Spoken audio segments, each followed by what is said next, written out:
ಯಾವ ರೂಮಿಂದ ಆಚೆ ಬರೋಕೆ ನಿಮಗೆ ಆಗ್ತಾ ಇಲ್ವೋ ಆ ರೂಮಿಂದ ಆಚೆ ನೀವು ಗ್ರೋ ಆಗಲ್ಲ. ನಿಮ್ಮ ಹತ್ರ ಬೆಸ್ಟ್ ಪ್ಲಾನ್ಸ್ ಇರ್ಬೋದು, ಬೆಸ್ಟ್ ಗೋಲ್ಸ್ ಇರ್ಬೋದು, ಬಿಗ್ಗೆಸ್ಟ್ ಡ್ರೀಮ್ಸ್ ಇರ್ಬೋದು. ಆದ್ರೆ ನಿಮ್ಮ ಸುತ್ತಮುತ್ತ ಇರುವಂತ ಜನಗಳು ಆವರೇಜ್ ಆಗಿದ್ರೆ ನೀವು ಕೂಡ ಆವರೇಜ್ ಆಗಿರ್ತೀರ. ಯಾಕೆ ಅಂತ ಹೇಳಿದ್ರೆ ನಮ್ಮ ಬ್ರೈನು ಈ ತರ ಕೆಲಸ ಮಾಡುತ್ತೆ. ನಾವು ದಿನ ಏನನ್ನು ನೋಡ್ತೀವೋ ಅದಕ್ಕೆ ಹೊಂದ್ಕೊಳ್ಳುತ್ತೆ. ನಿಮ್ಮ ಸುತ್ತ ನಡೆಯುವಂಥ ಪ್ರತಿಯೊಂದು ಕಾನ್ವರ್ಸೇಷನ್ನು, ಗಾಸಿಪು, ಬೇರೆಯವ್ರ ಪರ್ಸನಲ್ ಲೈಫು ಅಥವಾ ವೀಕೆಂಡಲ್ಲಿ ಏನಾಯಿತು ಅನ್ನೋದ್ರ ಬಗ್ಗೆನೇ ಇದ್ದರೆ ಅದೇ ನಿಮ್ಮ ಸ್ಟ್ಯಾಂಡರ್ಡ್ ಆಗಿಬಿಡುತ್ತೆ.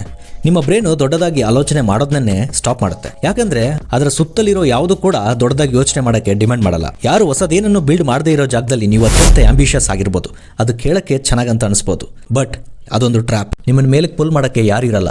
ನೀವು ಮಾಡ್ತಾ ಇರೋದು ಸಾಕಾಗಲ್ಲ ಅಂತ ಫೀಲ್ ಮಾಡ್ಸೋಕ್ಕೆ ಯಾರು ಇರಲ್ಲ. ಯಾರನ್ನು ನೋಡಿ ಫಾಸ್ಟಾಗಿ ಬೆಳಿಬೇಕಂತ ಅನ್ಕೊಂಡಿರ್ತೀರೋ ಅಂಥವ್ರು ಯಾರೂ ಅಲ್ಲಿರಲ್ಲ. So change the room. ಇದು ಹಾರ್ಡ್ ಅಂತ ಅನ್ಸ್ಬೋದು. ಯಾಕಂತ ಹೇಳಿದ್ರೆ ಆ ರೂಮಲ್ಲಿ ನಿಮಗೆ ಬೆಸ್ಟ್ ಫ್ರೆಂಡ್ಸ್ ಇದ್ದಾರೆ, ಕಂಫರ್ಟ್ ಝೋನ್ ಇದೆ, ಸರ್ಕಲ್ ಇದೆ. ಒಂದು ನೆನಪಲ್ಲಿ ಇಟ್ಕೊಳ್ಳಿ, ನಿಮ್ಮ ಫ್ಯೂಚರ್ ಗ್ರೋತ್ ಇರೋದು ಕಂಫರ್ಟ್ ಝೋನಿನಲ್ಲ, ಚಾಲೆಂಜ್ಗಳನ್ನ ಫೇಸ್ ಮಾಡುವಂಥ ಜಾಗದಲ್ಲಿ. ಇವತ್ತು ಯಾರೆಲ್ಲ ನೀವು ಐಕಾನ್ ಅನ್ಕೊಂತ ಇದ್ದೀರಾ, ಯಾರು ನೋಡಿ ಇನ್ಸ್ಪೈರ್ ಮಾಡ್ಕೊತಾ ಇದ್ದೀರೋ, ಒಂದಿನ ಅವರು ಕಂಫರ್ಟ್ ಝೋನ್ ಬಿಟ್ಟು ದೊಡ್ಡದಾಗಿ ಕೆಲಸ ಮಾಡೋದಕ್ಕೆ ಇವತ್ತು ಅವರೆಲ್ಲ ನಿಮಗೆ ಇನ್ಸ್ಪೈರಿಂಗ್ ಪರ್ಸನಾಲಿಟಿ ಆಗಿದ್ದಾರೆ. So are you ready to fight alone?